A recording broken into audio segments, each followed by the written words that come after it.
তামিম ইকবাল খান বাংলাদেশের লক্ষ কোটি ক্রিকেট প্রেমীর ভালোবাসার আরেক নাম। ক্রিকেট প্রেমীরা ভালোবাসাটা দিতে পারলেও ভালোবাসাটা দিতে পারেনি বাংলাদেশ ক্রিকেট বোর্ড বিসিবি। তাই তো অভিমানে গত বছর আফগানিস্তান সিরিজের মাঝপথে আন্তর্জাতিক ক্রিকেট থেকে অবসরে ঘোষণা দেন খান সাহেব।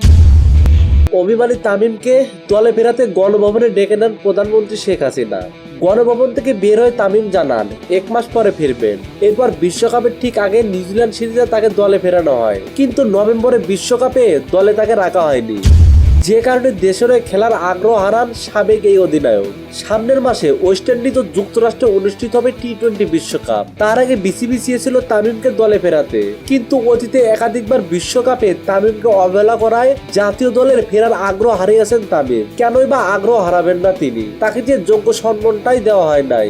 জাতীয় দলে তামিম ইকবালের ফেরা প্রসঙ্গে সাবেক তারকা ক্রিকেটার এবং তামিমের এক সময়কার সতীর্থ ইমরুল কায়েস বলেন, আমি তামিমের সঙ্গে ব্যক্তিগতভাবে কথা বলেছি।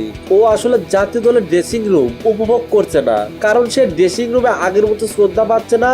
সে যতদিন ক্রিকেট খেলেছে ডোমিনেট করে খেলেছে, নিজের লেভেলটা একটা জায়গায় রেখেছিল।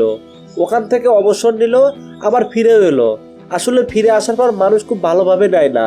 দেশের হয়ে 131 ম্যাচে অংশ নিয়ে 7টি সেঞ্চুরি আর 20টি 50-র সাহায্যে 4350 রান করা ইমরুল আরো বলেন, এখন হয়তো মিডিয়া বোর্ডের অনেকেই তামিমকে দলে নিতে চাচ্ছে। তামিমও হয়তোবা আবেগ দিয়ে চিন্তা করে বলছে, আমি হয়তো একটা ফরম্যাটে খেলতে পারি। তবে আমার মনে হয় তার আর জাতীয় দলে ফেরত আসাটা উচিত হবে না। মোহাম্মদ নুরে আলম, স্পোর্টস টাইম, ঢাকা।